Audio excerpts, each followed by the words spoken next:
Amerika'da hayatın şifresini çözmek gibi bu. Bu çok önemli. Banka hesabı açtığınızda veya kredi kartı aldığınızda en kolay yolu.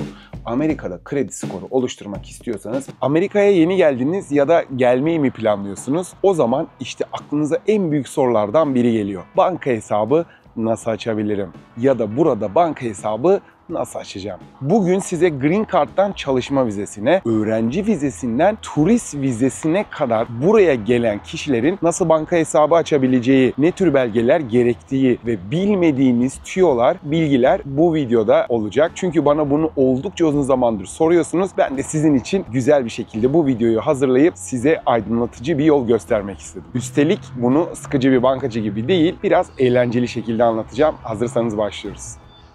Hava Teksas'ta 40 derece, akşam gün batımı ama hiç fark etmez. Yanıyor ortalık. Şöyle rahat ve serin bir ortama geçelim. Videoya başlayalım. Siz de o arada kanalıma abone olup videoları beğenebilip görmek istediğiniz tarzda videoları aşağıda yorum olarak belirtebilirsiniz. Haydi bakalım, hazırsanız başlıyoruz.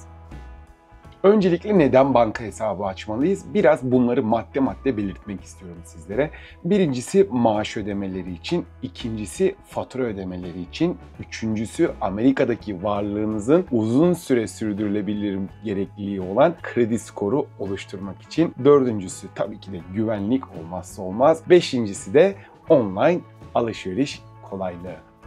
Amerika'da hesabınız yoksa sizin için işler biraz zorlaşıyor. Maaşınızı nakit almak, kirayı elden ödemek, kredi skoru oluşturamamak gibi sorunlarla uğraşabilirsiniz. Hatta bazen telefon hattı bile açamıyorsunuz eğer banka hesabınız yoksa. Yani Amerika'dan banka hesabı açmak marketten ekmek almak gibi bir şey bu ülkede.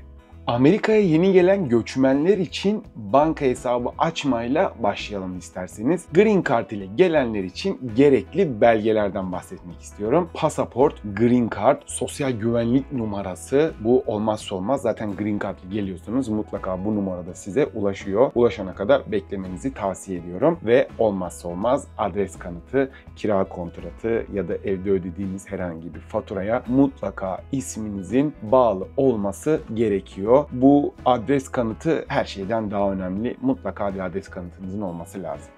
Avantajı ise çoğu bankadan hemen hemen checking ve saving hesabı açabiliyorsunuz bu belgeleriniz varsa. Hatta size küçük bir ipucu vermek istiyorum bununla ilgili. Hesap açarken sign up bonus kampanyalarını dikkat edin. Bazı bankalar $200'dan $500'a kadar bonus verebiliyor. Her bankaya mutlaka bunu sorun. Paranız varmış gibi, para yatıracakmış gibi bonus almaya çalışın ve emin olun mutlaka veriyorlar. Green Card'lıysanız banka hesabı açmak sizin için çok kolay. İşiniz yoksa bile çok kolay. Çünkü bankalar sizi burada kalıcı oturum olarak görüyor. Pasaportunuz, Green Card'ınız ve sosyal güvenlik numaranızla gidiyorsunuz. Hop 20 dakika içinde banka hesabınız açılıyor. Paranızın olup olmamasının herhangi bir önemi yok. Ama sakın bonusları atlamayın. Çok önemli sizin için. İkincisi ise çalışma belgesi, yani work permit ile gelen arkadaşların banka hesabı açma süresi. Bu anlatacaklarımı size 12 yıl önce ben kendim yaptım ve bu belgelerle birlikte 12 yıl önce bankaya gidip kendime bir checking hesabı çok rahatlıkla 5 dakikada açabildim. Belgeler pasaportunuz, çalışma izniniz yani work permitiniz ve size gelecek olan sosyal güvenlik numaranız. Eğer work permit ile buraya geliyorsanız mutlaka size birkaç hafta içinde sosyal güvenlik numaranız elinize ulaşmış oluyor.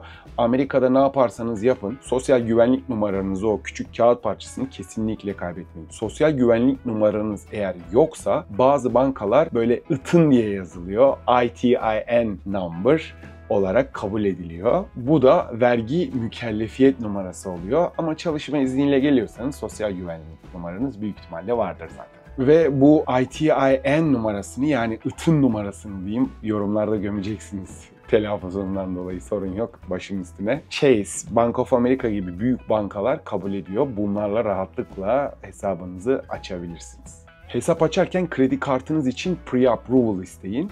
Bunu yaptığınız zaman kredi skorunuz hemen o anda başlamış oluyor ve bazı eyaletlerde adres kanıtı için telefon numaranızın faturasını da gösterebiliyorsunuz. Yani telefon numaranızın kayıtlı olduğu adresi de gösterebiliyorsunuz. Fakat burada Texas eyaletinde sanırım o kabul edilmiyor. Benden mutlaka elektrik, su, doğalgaz, internet gibi bir şey istediler. Başka eyaletlerde kabul edildiğini biliyorum.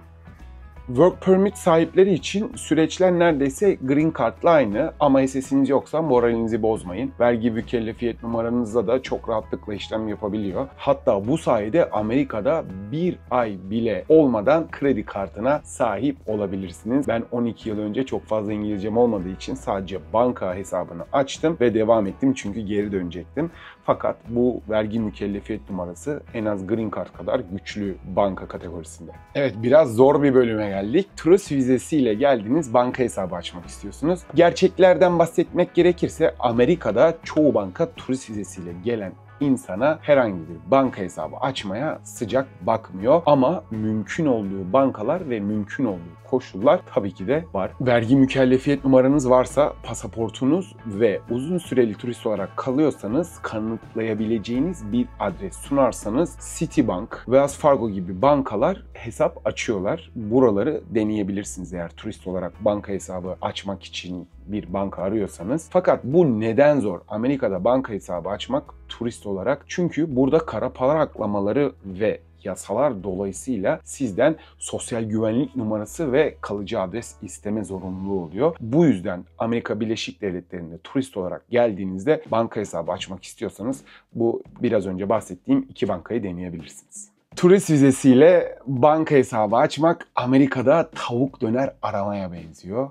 Vergi mükellefiyet numaranız, pasaportunuz ve kanıtlayabileceğiniz bir adresiniz varsa, işiniz açık söylemek gerekirse şansa kalmış. Biraz doğru şubeye, doğru insana, doğru zamanda denk gelirseniz ne mutlu size, gelemezseniz de çok fazla dert etmemenizi tavsiye ediyorum.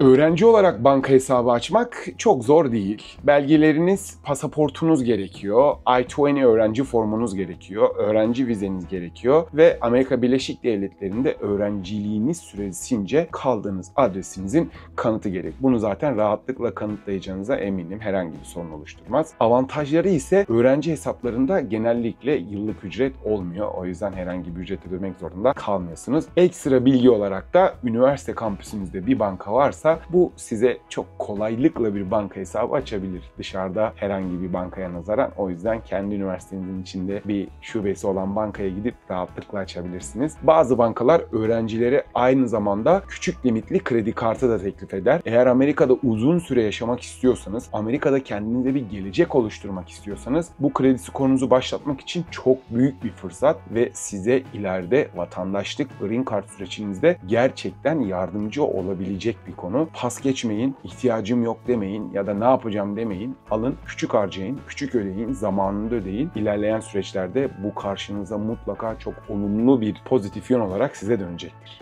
Öğrenci için Amerika cennet gibi. Çünkü bazı bankalar özellikle okuduğunuz üniversiteye göre, lokasyona göre, bölümünüze göre sizin ileride yüksek gelirli müşteri olacağınızı bildiğinizden hesaplar açar, kredi kartı verir, her şeyi sizin için kolaylaştırır. Hatta çoğu banka size zero monthly fee yani 0 aylık ücretli kartlar veriyor. Çünkü Amerika'da Türkiye'den farklı olarak hesaplarınızdan, kredi kartlarınızdan aylık ücret alınabiliyor. Belli bir miktarın altında para varsa bunu alacağınız, hesap açacağınız bankalara mutlaka sorun. Kaldırabiliyorsanız da kaldırmaya çalışın eğer öyle bir fırsatları varsa.